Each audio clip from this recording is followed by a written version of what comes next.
Your first glimpse of Kaaba as you enter Masjid al-Haram will feel like a dream come true moment. হেজাজের মাটিতে যখন আপনি প্রথম পা রাখবেন তখন থেকে আপনার কাছে মনে হতে থাকবে আপনি এক অন্য জগতে এসেছেন। এটা আপনার প্রাণের শহর, আপনার নিজের শহর, নিজের এই আকাশ, মাটি, বাতাস সব কিছু যেন আপনাকে চেনে, আপনিও সব কিছুকে চেনেন। যেন এই সব কিছু চেনা জানাকে ছেড়ে আপনি অনেক দূরে ছিলেন, সেখান থেকে আবার আপনার আপনজনের কাছে ফিরে এসেছেন, এমন একটা ফিল হবে আপনার। Your first glimpse of Kaaba as you enter Masjid al-Haram will feel like a dream come true moment. আপনার এই অনুভূতিকে আপনি প্রাণ দিয়ে অনুভব করতে থাকবেন, মধুরভাবে অনুভব করতে থাকবেন, কিন্তু এটা আপনি কাউকে বলে বোঝাতে পারবেন না। শুধুমাত্র যে সেখানে যায় সেই বুঝতে পারে এটা কতটা মধুর, কতটা ভালো লাগার একটা মুহূর্ত। আপনি কাবাকে ছুঁয়ে দেখছেন, ধরে দেখছেন, তখন আপনার কাছে মনে হবে যে প্রথমবারের মতো আপনার হৃদয় উন্মুক্ত হয়ে গিয়েছে কোনো কিছুর ভালোবাসাকে গ্রহণ করার জন্য। কাবাকে যখন আপনি ধরে ধরে দেখবেন, কাবার দিকে তাকিয়ে থাকবেন, তখন ভালোবাসায়, ভালো লাগায়, রবের প্রতি আপনার কৃতজ্ঞতায় আপনার সারা শরীর দিয়ে যেন centre shock through your body. প্রতিটা কদমে কদমে, প্রতিটা কাজে আপনি আসমানি পবিত্র ছোঁয়া অনুভব করবেন। আপনার কাছে মনে হবে যে আপনার আর আপনার রবের মাঝে সম্পর্ক যেন সময়ের সাথে সাথে ধাপে ধাপে এগিয়ে যাচ্ছে, আর উন্নত হচ্ছে, অনন্য হচ্ছে। আপনার শরীর, আপনার মস্তিষ্ক, আপনার সব জায়গায় শান্তি খুঁজে পাবেন। এই জন্যই বলা হয় হজের সফর সাধারণ কোনো সফর না, যেখানে বিভিন্ন জায়গায় ঘুরে ঘুরে দেখা হবে, ট্যুরিস্টরা আসবে, সেলফি তুলবে, ভ্লগ করবে। এটা এমন কোনো সফর না, বরং হজের সফর হচ্ছে এমন একটা সফর যেই সফরের প্রতিটা কাজের মাধ্যমে, প্রতিটা আমলের মাধ্যমে আপনি আপনার রবের আরও নিকটবর্তী হবেন, আপনি আপনার রবের আরও প্রিয় পাত্র হবেন, আপনার হৃদয়কে, আপনার মনকে, আপনার আত্মাকে পরিশুদ্ধ করবেন। It's not a journey for a vacation, it's a journey of the soul and heart.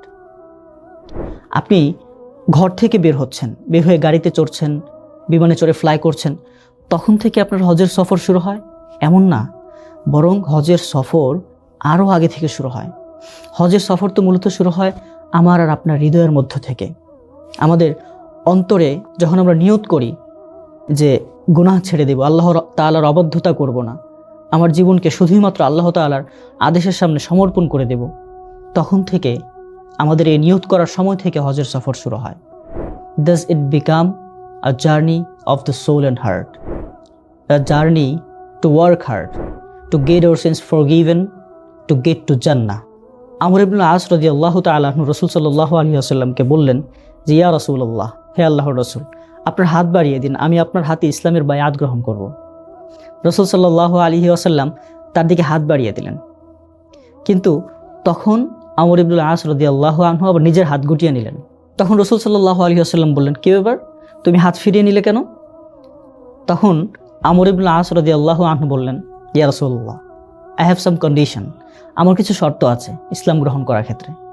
রাসূল সাল্লাল্লাহু আলাইহি ওয়াসাল্লাম জিজ্ঞেস করলেন, কি শর্ত বলো? তখন আমর ইবনে আস রাদিয়াল্লাহু তাআলা আনহু বললেন, আই ইউগফার লি, আমি ইসলাম গ্রহণ করব, শর্ত হচ্ছে আমাকে যেন ক্ষমা করে দেওয়া হয়। ইসলাম গ্রহণ করার আগে আমি যত অপরাধ করেছি, পাপ করেছি, আমার রবের অবাধ্যতা করেছি, এসব যদি ক্ষমা করে দেওয়া হয় তাহলে আমি ইসলাম গ্রহণ করব।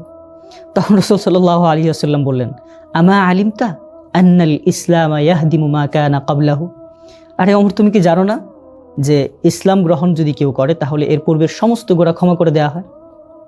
ওয়া আন্নাল হিজরাতা তাহদিমু মা কানা ক্বাবলাহা, কেউ যদি আল্লাহ তাআলার জন্য কোথাও হিজরত করে তাহলে হিজরত করার আগের যত গুনাহ আছে, যত অপরাধ আছে, পাপ আছে, সব কিছু আল্লাহ তাআলা ক্ষমা করে দেন। ওয়া আন্নাল হাজ্জা ইয়াহদিমু মা কানা ক্বাবলাহু, এবং হজ করার পরেও তার হজ করার আগের সমস্ত গুনাহ ক্ষমা করে দেওয়া হয়।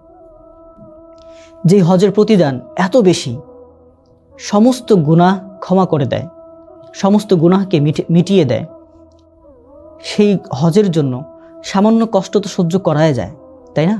হজের ফজিলত সম্পর্কে হাদিসে এসেছে, ওয়াল হাজ্জুল মাবরুর লাইসা লাহু জাযা ইল্লাল জান্নাহ, যে হজ্জে মাবরুরের প্রতিদান শুধুমাত্র জান্নাত। অর্থাৎ হজ্জে মাবরুর হচ্ছে which has accepted by Allah, আর one which performed without doing any wrong. অর্থাৎ হজ্জে মাবরুরের বৈশিষ্ট্য হলো যেই হজটা মানুষকে দেখানোর জন্য কিংবা মানুষের প্রশংসা করানোর জন্য, যে মানুষ আমাকে হাজি বলবে, এগুলো কামনা করা হয় না যে হজের মাধ্যমে, বরং শুধুমাত্র আল্লাহ সুবহানাহু ওয়া তাআলা সন্তুষ্টির জন্য যে হজ করা হয়।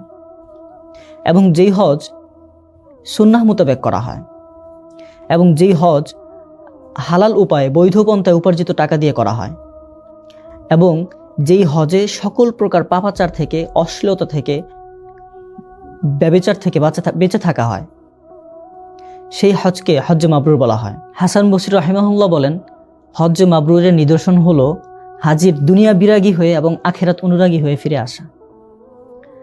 আর ইবনে রজব হাম্বল রাহিমাহুল্লাহ বলেন, হজ্জে মাবরুর হচ্ছে যে হজের মধ্যে আমালুল বীর বা নেক কার্য বলি, ভালো কাজ, পুণ্যের কাজ করা হয় এবং আমালুল ইসম বা পাপাচার, অশ্লীলতা এগুলো থেকে বিরত থাকা হয়। আল্লাহ তাআলা আমাদের সবাইকে হজ্জে মাবরুর করার তৌফিক দান করুন। আমিন।